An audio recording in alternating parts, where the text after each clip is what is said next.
কাৰোবাক ঠগাই হয়তো 2 দিনমান সুখত থাকিব পাৰিবা, কিন্তু মনত ৰাখিবা ভগৱানে যিদিনা ঠগাব তেতিয়া গোটেই জীৱন দুখত কটাব লাগিব।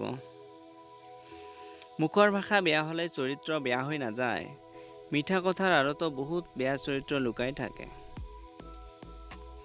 অতিৰিক্ত আৱেগ আৰু অতিৰিক্ত মায়া, এই দুটা বস্তু জীৱনৰ বাবে সকলোতকৈ কষ্টৰ কাৰণ হৈ পৰে। মানুহ এবাৰ হ'লেও ভয়াৱহভাৱে কাৰোবাৰ প্ৰেমত পৰে আৰু এই প্ৰেমৰ মোহ কেতিয়াও শেষ নহয়। সময়ৰ প্ৰয়োজনত যিসকল কাষলৈ আহে সিহঁতৰ প্ৰয়োজন শেষ হ'লে আকৌ গুচি যায়। দূৰত্ব আৰু অপেক্ষা, দূৰত নগ'লে কেতিয়াও বুজিব নোৱাৰি। বিশ্বাস ভাঙিবলৈ কোনো অস্ত্ৰৰ প্ৰয়োজন নহয়, অলপ অভিনয় আৰু কিছুমান কথাই যথেষ্ট। যিয়ে তোমাক বিশ্বাস কৰে তাক কেতিয়াও প্ৰতাৰণা নকৰিবা। তাতেই তোমাৰ হয়তো একো নহয়, কিন্তু তাৰ গোটেই পৃথিৱীখন অন্ধকাৰ হৈ পৰিব।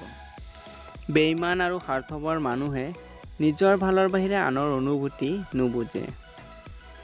যিবোৰ কথা মুখৰ ভিতৰত থাকে কিন্তু মুখ ফুটাই ক'ব নোৱাৰি, সেইবোৰে চকুৰ পানী হৈ ওলাই আহে।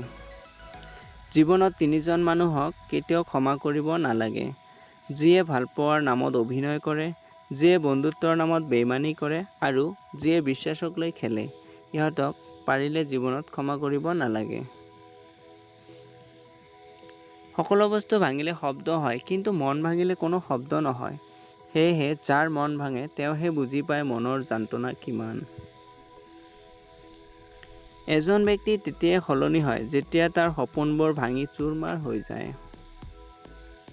মানুহ কেতিয়াও নিজৰ ইচ্ছামতে সলনি নহয়, কিন্তু মানুহৰ অৱহেলা, কিছুমান মানুহৰ ব্যৱহাৰ, স্মৃতি আৰু পৰিস্থিতিয়ে মানুহক সলনি হ'বলৈ বাধ্য কৰায়।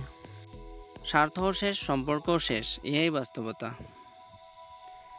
সেই সকল মানুহৰ পৰা সদায় দূৰত্ব বজাই ৰাখক যিসকলে নিজৰ প্ৰয়োজনত প্ৰিয়জন হ'বলৈ আহে। ৰাতিটো সকলোৱে কটায়, কোনোবাই নতুন সপোন দেখি, কোনোবাই সপোন ভাঙাৰ বেদনাত।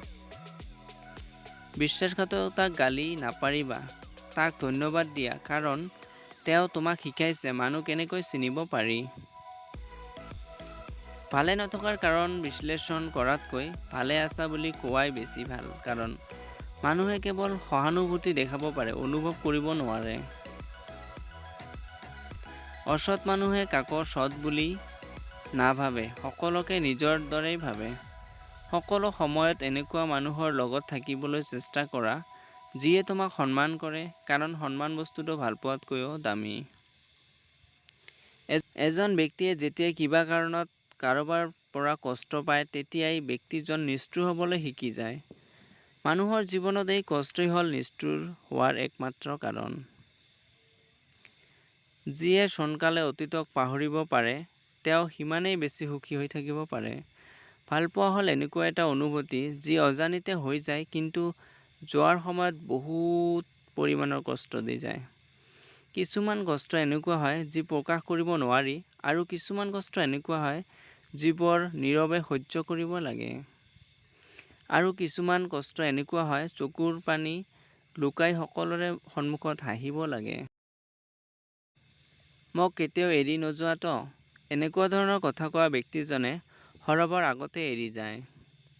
যিসকল অতিৰিক্ত টেনচন কৰে সেইসকলৰ এই 3টা ক্ষতি হ'বই: ব্ৰেইন আগৰ নিচিনা কাম নকৰিব, ডিচিশ্যন পাহৰি যাব, কেৰিয়াৰ নষ্ট হ'ব। তো সকলোবোৰ বাদ দি ভাল চিন্তাধাৰা মনলৈ আনক আৰু ভালকৈ আগুৱাই যাওক। যিমান পাৰে চেষ্টা কৰিব নিজকে বেষ্ট বনাবলৈ। ধন্যবাদ। তো এনেকুৱা ধৰণৰ প্ৰেৰণামূলক উক্তি পাবলৈ আপোনালোকে চেনেলটো ছাবস্ক্ৰাইব কৰিব আৰু কাষতে থকা বেল আইকনটো